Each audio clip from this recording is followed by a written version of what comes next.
Conceptrice, concepteur, bonjour. Aujourd'hui, une petite vidéo tuto comparatif, critique d'un tuto Katia V5, euh, consistant en la modélisation d'une bielle.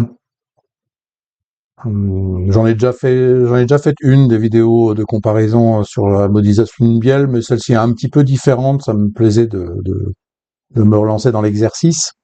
Donc on va faire quelque chose de live, hein, je vais en même temps décrire, essayer de d'écrire et de critiquer un petit peu la façon dont notre gars là s'y prend pour faire sa biellette, et je vous montrerai comment moi je réalise la chose dans Creo Paramétrique version 12.4. On va voir, hein, dans cet exemple, on a ici tout au début on a le plan avec les différentes dimensions. Hop.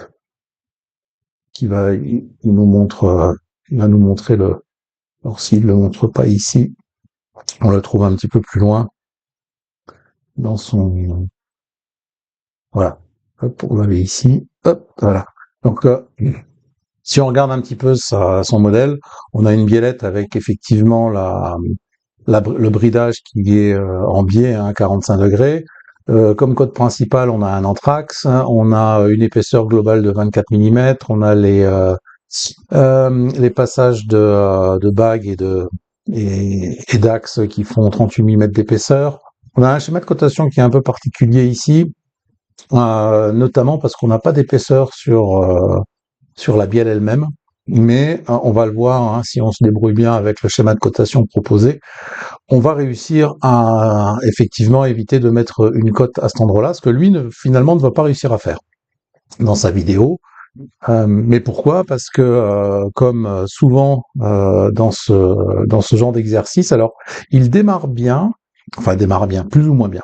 C'est-à-dire qu'il démarre en plaçant les deux axes principaux. Malgré tout, première remarque que je pourrais être amené à faire, c'est que au démarrage de son esquisse, pourquoi est-ce qu'il ne démarre pas son premier axe, son premier cercle sur le repère principal de sa pièce? Bon, il se met à côté, et ensuite il va faire en sorte de mettre le repère au milieu de la bielle. Ça n'a pas tellement de sens au niveau mécanique. On va mettre en général l'axe principal de la bielle, celui qui va sur le maneton du vilebrequin, sur le repère. Voilà. Alors, sinon, donc il commence par les deux cercles principaux, mais excès de zèle comme toujours, il fait directement les découpes donc les trous dans sa première esquisse. Et du coup, ce qui a pour conséquence de l'obliger ensuite à copier les arêtes extérieures de son premier ajout de matière pour l'inclure dans son esquisse suivante. J'ai l'impression que les gens qui font de la modélisation 3D ont l'impression que s'ils mettent de la matière dans de la matière, ils vont avoir deux fois le poids, ce qui est idiot, ça ne sert à rien. Donc moi, je vais vous montrer comment je vais réaliser cette pièce en essayant d'être comment dire, plus simple. Vous allez voir, pendant les 3/4 de la vidéo, il se bat avec l'esquisse de la forme complète de la pièce. Et en plus de cela, non seulement il met un temps fou à réaliser cette esquisse, mais à la fin, eh bien, il a cette cote de 20 mm qui n'apparaît pas sur le schéma de cotation de l'exercice. Et lui, il est obligé de la mettre, de même qu'il va... oui, donc il met cette cote de 20 mm, alors que je vais vous montrer qu'on peut tout à fait s'en passer. Voilà. Et puis, il essaye de faire trop de choses dans la même esquisse. Ça, c'est un tort de débutant. Ne faites pas, et prenez votre temps pour faire vos pièces. On va voir ça. J'ai démarré mon Créo. Alors, pour le clin d'œil, je me suis paramétré un fond d'écran, enfin un système de color Katia-like.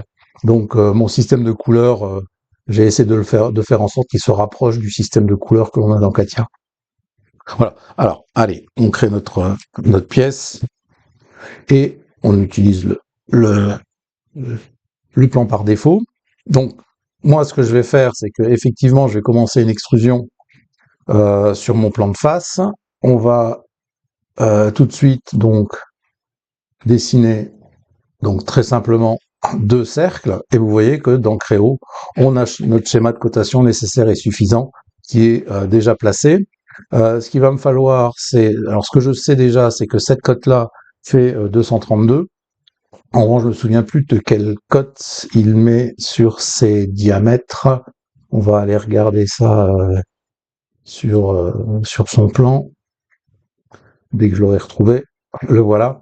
Donc, en fait, les diamètres, il code des diamètres extérieurs, des rayons sur ces diamètres, sur les cercles. Donc, on a un rayon de 42 et un rayon de 29. Allez, on va y aller. Alors, ce qui est intéressant aussi dans Créo, c'est que là, il m'a coté par défaut un diamètre, ce qui paraît plutôt logique.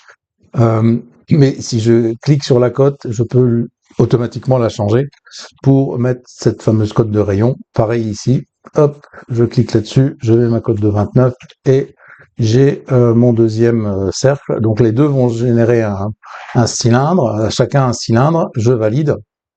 Et là, dans Créo, je vais lui indiquer une extrusion symétrique et ça fait 38 mm.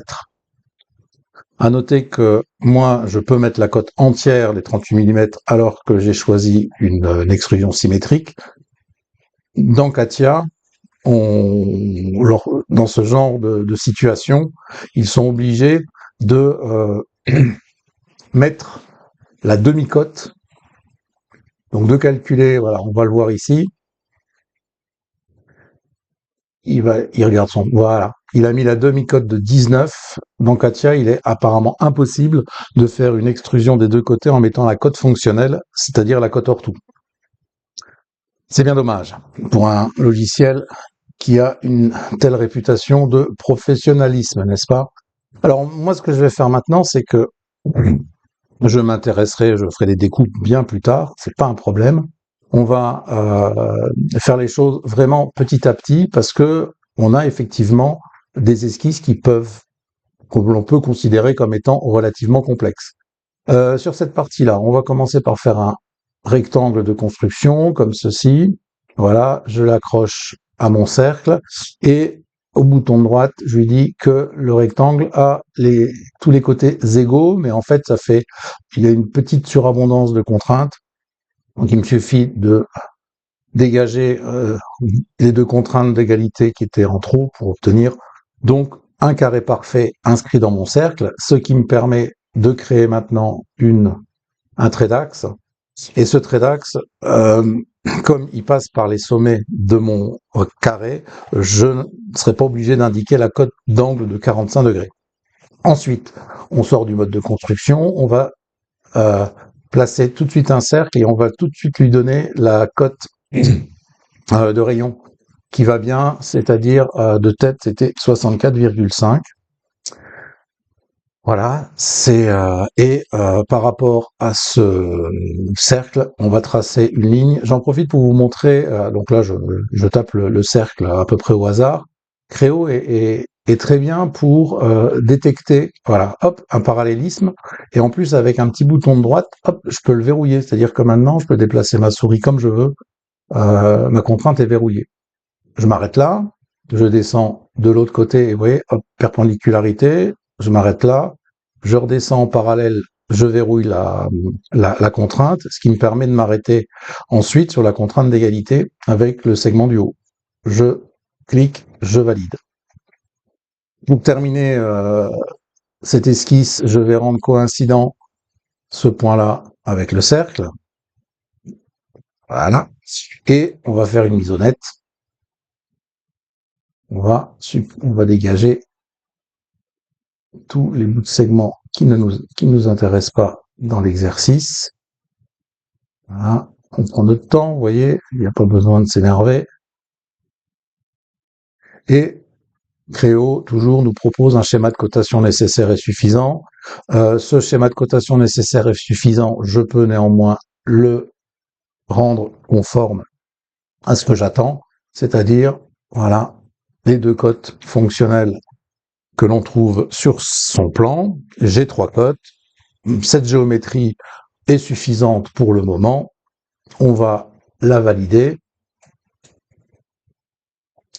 Et une nouvelle fois, on lui dit que l'on passe en symétrique et on a une cote de 24 mm d'épaisseur pour notre symétrie.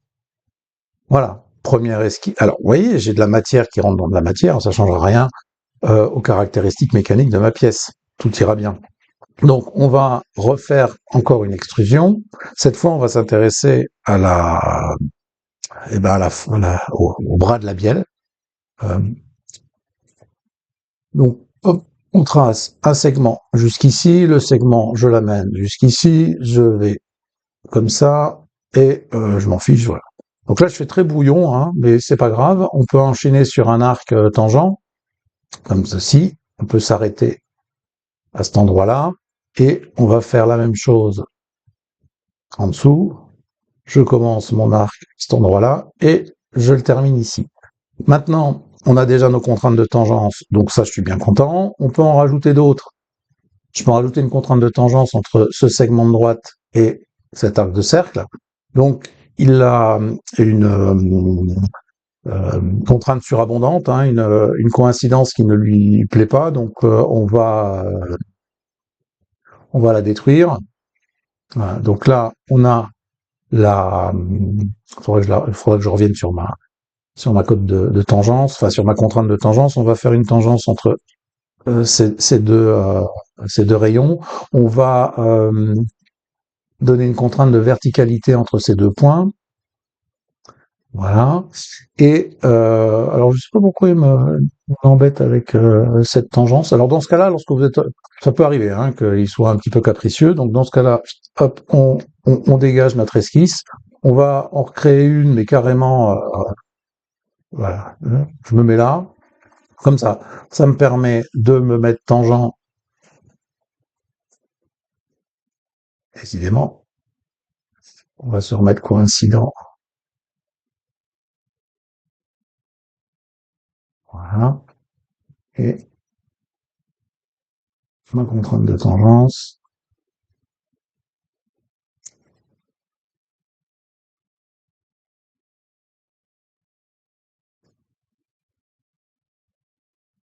Je suis surpris. Il y a une contrainte qui semble me résister.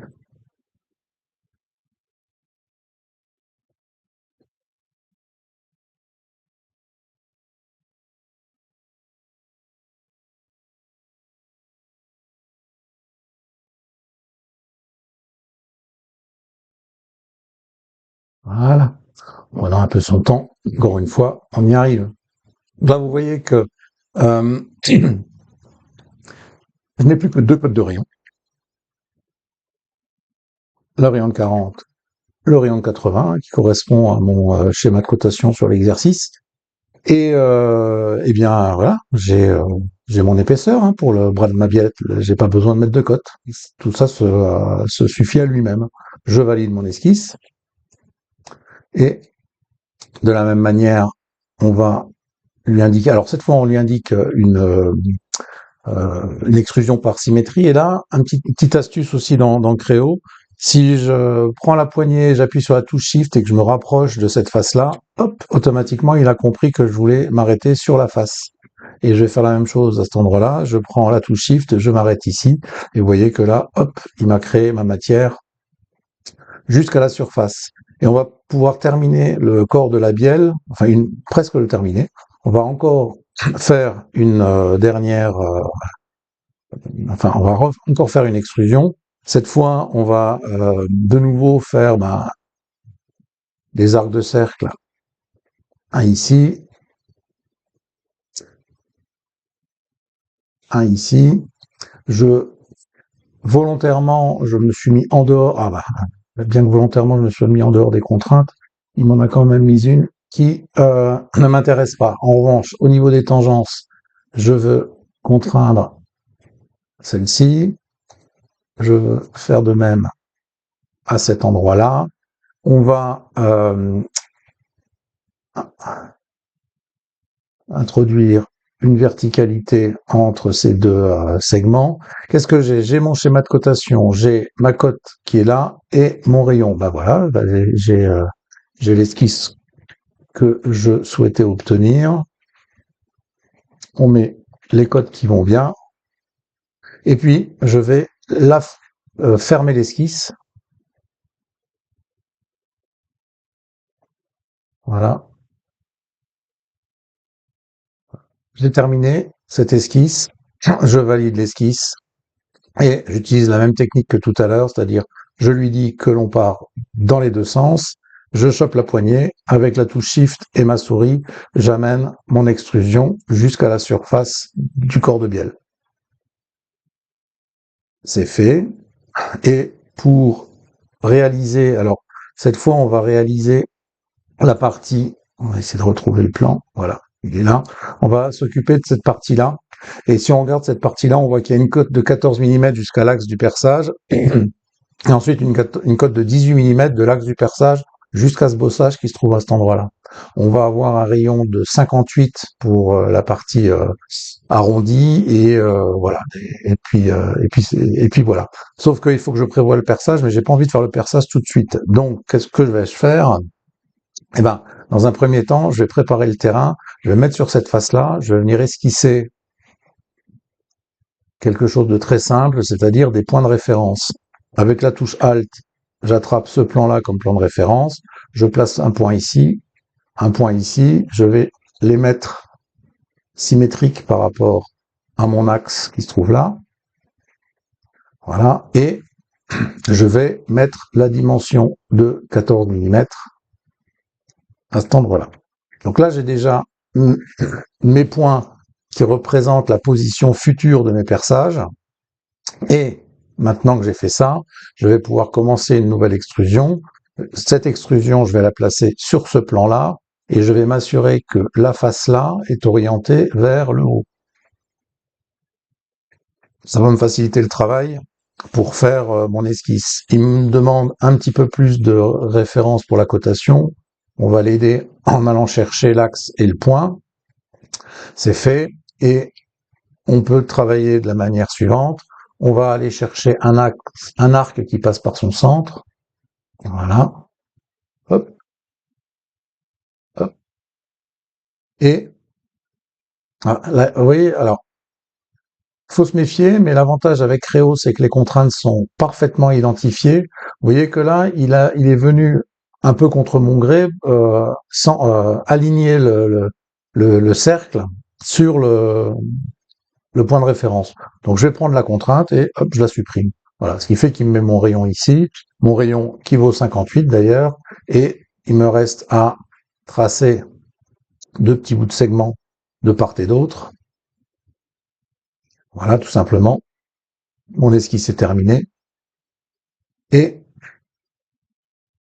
toujours la même manœuvre. Je prends la poignée, la touche Shift. C'est très très pratique, c'est rapide. C'est assez intuitif. Et j'obtiens ce que je veux.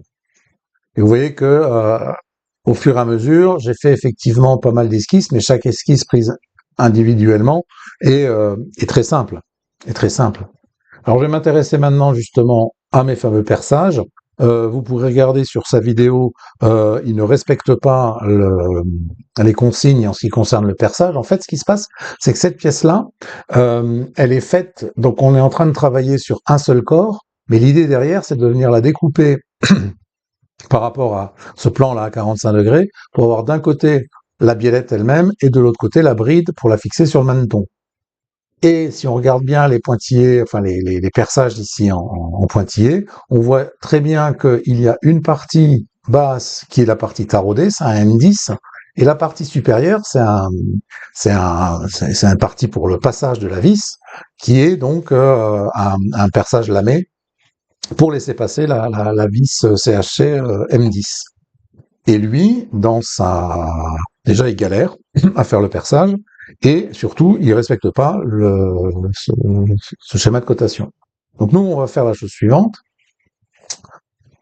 Alors, si on regarde bien la façon dont c'est coté, on a déjà une profondeur du trou, du trou taraudé qui fait 60 mm. Et ensuite, on a le lamage qui, enfin le perçage qui passe par, qui vient jusqu'à l'axe, le trou de passage, et le lamage qui fait 17 mm de diamètre, 12 mm de profondeur. Le passage, il fait 11 mm, et en dessous, on a un M10. Allez, on y va, on attaque. Donc moi, ce que je vais faire, c'est que je vais commencer par faire un perçage, effectivement, standard, mais je vais le faire uniquement, je fais uniquement le perçage, je n'ai pas le taraudage.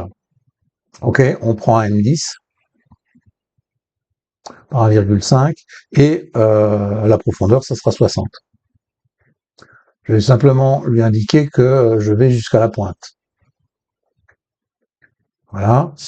Et le placement, ben, il est au point, il est à cet endroit-là. Voilà. J'ai mon premier perçage qui va jusqu'à 60 mm de profondeur. Ensuite, sur le même point, je refais un perçage, mais cette fois, donc toujours un trou standard, sauf que ça va être un point, un perçage de passage avec un lamage sur du M10. Au niveau de la forme, on va lui faire un dégagement assez moyen, donc diamètre 11.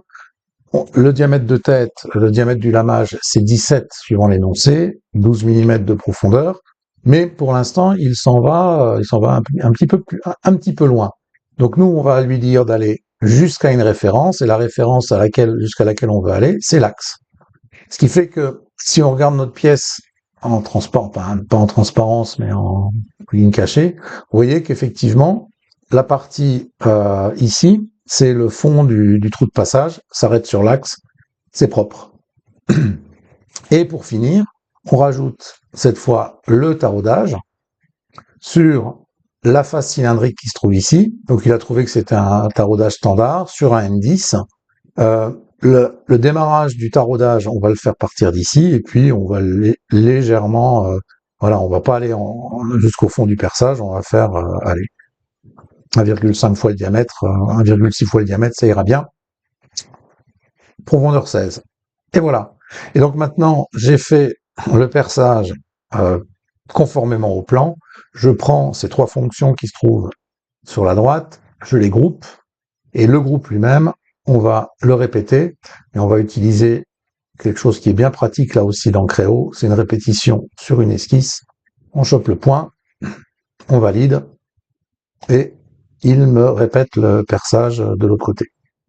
Voilà, globalement, les principales difficultés ont été résolues. Hein, j'ai pas eu de trop de soucis. Pour la partie donc des perçages, alors on peut prendre la facilité de se dire qu'on va les faire en une seule opération d'extrusion. Un cercle de ce côté-là, un autre cercle accroché sur l'axe ici, de tête. Il y en a un qui est à 71 de diamètre, l'autre je crois qu'il est à 42. Ça n'a pas énormément d'importance. On va aller des deux côtés, et des deux côtés on va jusqu'à suivant. Voilà, ça c'est fait. Et pour fignoler, ben on a certains rayons, comme par exemple ici. Là aussi, il y a l'interface utilisateur de Créo en ce qui concerne la génération, la création des rayons de congé. Elle est un cran au-dessus de celle de Katia, notamment sur la possibilité de faire dans la même fonction plusieurs jeux de rayons, comme c'est le cas ici. On va retrouver la même ergonomie sur la partie du chanfreinage, avec notamment la notion d'arrêt d'intention de conception. Donc il est capable de me sélectionner voilà les arêtes qui ont servi à réaliser la première extrusion. Ensuite, on va encore aller choper les arêtes qui se trouvent là. Voilà, avec la touche contrôle, je les attrape tous. Et on va faire un chanfrein. Il fait un chanfrein en 45 par D. de 1 millimètre. Donc du coup, il fait tout le tour. Éventuellement, on pourrait encore lui rajouter ces deux arêtes. Voilà.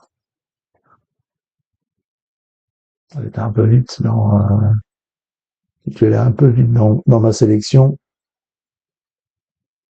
Allez. Ok, ok. Vous voyez, là, il m'indique clairement qu'à cet endroit-là, en fait, j'ai sélectionné cette arête. Et ça, il en veut pas pour son chanfrein, en tout cas pas pour le moment. Donc, on va aller.